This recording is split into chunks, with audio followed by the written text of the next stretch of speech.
अगर प्रयागराज जाने के बाद घर में या प्रयागराज में इन गलतियों को कर लेते हैं, इन 5 गलतियों को, तो आपकी पूजा पाठ, दान पुण्य और जो आपने स्नान ध्यान किया है वह अधूरा है, पूर्ण रूप से वह क्षय की ओर हो जाएगा। आप सभी भक्तजनों को मेरा श्री शिवाय नमस्तुभ्यम, हर हर गंगे नमामि गंगे। आप जानते होंगे यह महाकुंभ कई सालों के बाद, कई वर्षों के बाद हमें प्राप्त हुआ है। यह कुंभ नहीं, महाकुंभ है। प्रत्येक भक्तजन वहां जा रहा है और कई भक्तजन वहां जाकर आ भी चुके हैं। ऐसी स्थिति में कुछ गलतियां अगर आप कर देते हैं तो यकीन मानिए आपका व्रत, उपवास और दान पुण्य सब व्यर्थ हो चुका है। अगर आप जा रहे हैं या जाने वाले हैं तो इन नियमों का जरूर ध्यान रखें। यह गलतियां छोटी छोटी सी है, परंतु इनका परिणाम बहुत अधिक संकट के रूप में हमें भुगतना पड़ता है। आप जानते होंगे गुरुजी प्रदीप मिश्रा जी की कथा भी वहां चल रही है, जो कि अपने आप में अद्भुत है। इसका अगर आप रसवादन कर लेते हैं तो यह तो सोने में सुहागे और भाग्य बदलने के कार्य के रूप में हो जाएगा। नहीं तो आप टीवी में भी इसे जो है रोज के समय में, जैसे कि 1 बजे से लेकर 4 बजे तक नियमित रूप से सुन सकते हैं। आस्था टीवी या मोबाइल इत्यादि में हमें आसानी से प्राप्ति हो जा रही है। तो आप जानते होंगे त्रिवेणी संगम पर बहुत यह श्रेष्ठ स्वरूप में हमें प्राप्त हो रही है। इन दिनों बहुत भीड़ भाड़ की स्थिति वापस हो गई है। जैसी भीड़ की स्थिति, जैसी जाम की स्थिति, जिस स्वरूप में यात्रीगण परेशान हुए थे अमावस्या के आसपास, मौनी अमावस्या के पास, उसी स्वरूप में स्थिति वापस से हो गई है। क्योंकि सभी के मन में यही बात आ रही है। हर एक राज्य से, हर एक क्षेत्र से बसें चलाई जा रही हैं, अतिरिक्त रेल सेवाएं दी जा रही है। सभी का यही मन है, अब अंतिम समय है, थोड़े से ही दिन हैं। ऐसी स्थिति में हमें प्रयागराज के दर्शन करके आना चाहिए, त्रिवेणी संगम के दर्शन करके आना चाहिए। इसका पुण्य प्रताप हमसे छूट न जाए, यही बात मन में सभी के है। लंबा इंतजार हमने कर लिया, अब हमें जाना है और जाना पड़ेगा। परंतु ऐसी स्थिति में देखिए कठिनाई तो बहुत आ रही है। जितने भी हमारे जानने वाले प्रयागराज में है या वहाँ पर मौजूद जो व्यक्ति हैं उनसे यही बात पता चल रही है कि बहुत भीड़ भाड़ है, स्थिति खराब है, बहुत अधिक लंबा जाम है। जैसा मैंने पूर्व में भी आपको विदित कराया था। देखिए जो वीकेंड होता है, शनिवार, सोमवार और जो यह दिन होते हैं रविवार के, इनमें तो भीड़ भाड़ रहती है। अन्य वर्किंग दिनों में थोड़ा सा कम भीड़ भाड़ का सामना करना पड़ता है। ऐसी स्थिति में अगर आप जा रहे हैं तो जो होगा देखा जाएगा, ऐसी मन में भावना करते हुए अब निकल जाइएगा। कोई चिंता टेंशन की बात नहीं है। अब थोड़ा सा ही दिन बचे हैं 26 फरवरी तक, ऐसे में रुकना ठीक नहीं है। अब आप सभी को बताते हुए चलूं कौन सी गलती आज कथा में गुरुजी ने कहा है और वेद शास्त्रों में भी वर्णित है, जिसमें गुरुजी कहते हैं सबसे पहला, अगर आप वहां स्नान करने जा रहे हैं तो पूरा प्रयागराज, देखिए भगदड़ इत्यादि की स्थिति हो या दिक्कत की बात हो, तो ऐसे में त्रिवेणी संगम पर आप स्नान न कर पाएँ तो कोई दिक्कत नहीं है। त्रिवेणी संगम बहुत श्रेष्ठ स्थान है। यहाँ पर 3 जो है सुंदर स्वरूप में गंगा, जमुना, सरस्वती माता अदृश्य रूप से है। अगर वहाँ पर आपको दर्शन करने को, स्नान करने को, दीपदान करने को मिल जाता है तो इसका पुण्य प्रताप अपने आप में अद्भुत है। परंतु त्रिवेणी संगम पर आपको स्नान करने को नहीं मिलता है तो इस जिद को छोड़ दीजिए। त्रिवेणी संगम पूरे प्रयागराज में विराजमान है, यह मन में भाव करें।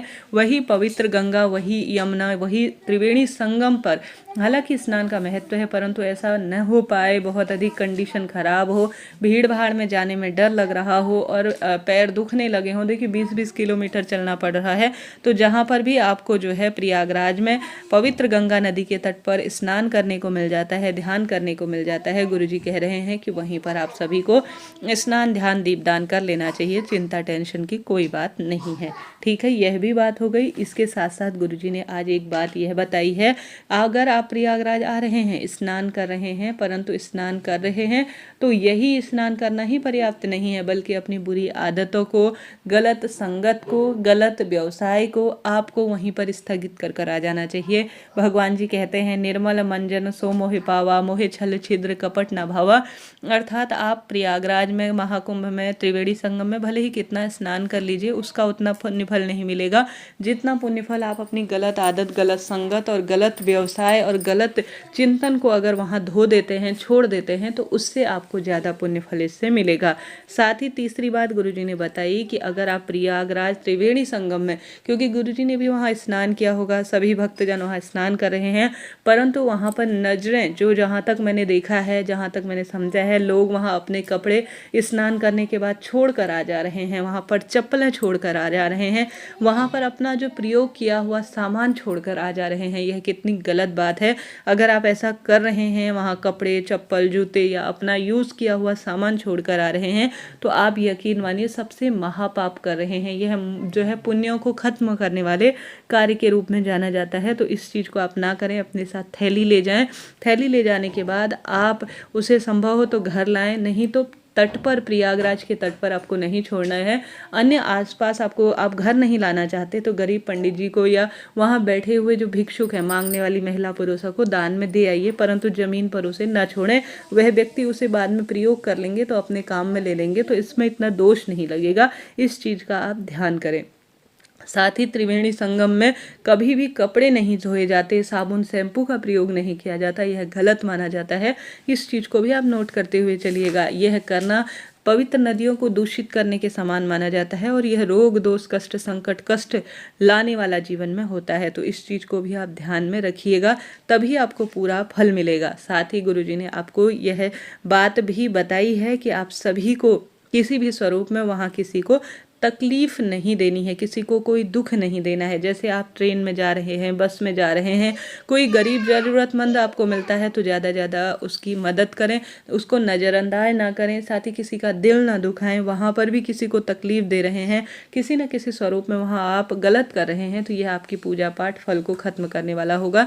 इस चीज़ को नोट करते हुए चलिएगा। साथ के साथ आप प्रयागराज महाकुंभ में दीप दान कर रहे हैं तो इस बात को नोट करते हुए चलिएगा कि आपको पवित्र नदी में प्रवाहित कर रहे हैं। जब जैसे त्रिवेणी संगम में स्नान किया जाता है, पूर्वजों के नाम से आवश्यक रूप से अपने हाथों की अंजनी में जल लेकर समर्पित किया जाता है। उसके बाद आपको इस बात का ध्यान रखना है कि त्रिवेणी संगम में दीपदान इत्यादि करना है, परंतु दीपदान आपको आटे के या मिट्टी के दीपक का, या जो है मिट्टी ना हो तो आप जो है वहाँ मिलने वाले कागज या पत्तल, जो प्राकृतिक चीज़ों से बनी हुई वस्तु होती है, उसी से आपको दीपदान करना है।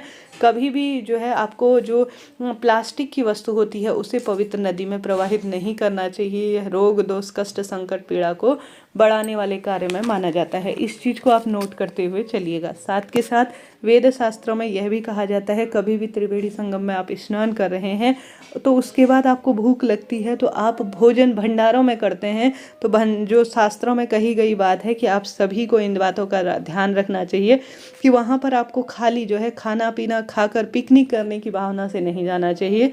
दान जो है निर्धनों को किया जाता है। अगर आप धनवान हैं तो दान का हिस्सा अगर थोड़ा सा भी आप खा रहे हैं तो यह ज़्यादा आपके स्वरूप में किसी न किसी तरह से चला जाता है। तो वहाँ अगर आप भंडारे का भोजन कर रहे हैं, फ्री का पानी पी रहे हैं, तो इसके बदले वहाँ दान कर कर आएँ, तब आपको दोष नहीं लगेगा। आपके नवग्रहों की दशा वहाँ पर खराब नहीं होगी। अगर आप फ्री फंड का खाना मुझे मिल रहा है, मुझे सेवा मिल रही है, वहाँ पर धर्मशाला हैं, उनका मैं खूब उपयोग कर रहा हूँ, इस भावना से अगर आप वहाँ पर प्रयोग करते हैं, खाने पीने का मौज मस्ती करने के हिसाब से जाते हैं, तो यह दोष उत्पन्न करने वाला होता है। यह पवित्र स्थान देवी देवताओं के वास के रूप में जाना जाता है। न जाने भगवान किस स्वरूप में वहाँ पर आपकी परीक्षा ले, यानी किस तरह से आपको दर्शन दे।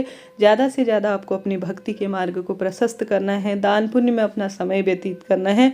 ज़्यादा से ज़्यादा अगर वहाँ भंडारा या फ्री आश्रमों में रह रहे हैं या किसी विशेष स्थान पर रह रहे हैं तो आपको इस बात का ध्यान रखना है कि अगर आप वहाँ का कोई वस्तु प्रयोग कर रहे हैं तो इसे जो है आप दान पुण्य के माध्यम से चुकाएं, तभी आपका जीवन सफल होगा, तभी आपका प्रयागराज यात्रा सफल मानी जाएगी। तो दीप दान करें, अन्न का दान करें, पितरों के नाम से जल दान करें, तर्पण इत्यादि यहाँ कर सकते हैं। साथ के साथ वहाँ पर आपको जरूर से भक्तजनों की सेवा करनी है, गरीब जरूरतमंद व्यक्ति की सेवा करनी है, अन्न का दान करना है, तभी आपकी प्रयागराज यात्रा सफल होती है, ऐसी मान्यता है। आप सभी जब व्रत कर रहे हैं, सुबह सुबह दिन में आप व्रत खोल सकते हैं, परंतु जब स्नान इत्यादि के लिए आप वहाँ पर रुकते हैं तो उस दिन प्रयत्न करें आप सुबह व्रत करें, उसके बाद स्नान ध्यान करें। जब भी आप पहुँचे जल का दान कर कर, वस्त्र का दान कर कर, उसके बाद दोपहर के समय आप व्रत खोल सकते हैं। इस बात का ध्यान रखिए, तभी यह दान, स्नान, व्रत, पूजा पाठ सफल मानी जाती है। इन नियमों का ध्यान रखते हुए कार्य करें। साथ के साथ जितना संभव हो दया की भावना मन में रखें, प्रेम की भावना मन में रखें। ईर्ष्या, राग, द्वेष, छल, कपट किसी भी तरह से परिवार में या किसी भी व्यक्ति से अनबन हो गई है तो मन ही मन विचार करें कि अब मैंने यह छोड़ दिया है, बस सभी को मैंने माफ़ कर दिया है, सभी का सुख हो इस इस भावना से आपको कार्य करना है। किसी भी तरह से नदी इत्यादि को दूषित करना, किसी व्यक्ति को आप गलत जो है आचरण कर रहे हैं तो आपकी सभी पूजा पाठ इससे छिन्न है, जो है यह भंग के स्वरूप में जाना जाता है। इस चीज़ का ध्यान रखें। और कोई भी यात्रा तभी सफल मानी जाती है जब शरीर को दुख मिलता है। तो किसी भी स्वरूप में थोड़ा अधिक चलना पड़ रहा है, पैदल स्थिति खराब हो रही है या आपको परेशानियों का सामना करना पड़ रहा है, तो किसी के बारे में गलत मन में विचार न लाएं, किसी को अपने मन से बद्दुआ न दें, किसी को कोसे नहीं। देखिए, अव्यवस्था होना लाजमी है क्योंकि इतनी सारी जो है लोग वहाँ पर इकट्ठा हुए हैं, तो अव्यवस्थाओं को ना देखें, सिर्फ व्यवस्थाओं पर अपना ध्यान केंद्रित करें। शिव आपको मिलेंगे और आपकी मनोकामना भी निश्चित रूप से पूर्ण होगी। आशा है, उम्मीद है वीडियो आपके लिए उचित उपयोगी रही होगी। कमेंट्स में हर हर शंभु नमामि शंभु लिखना ना भूलें।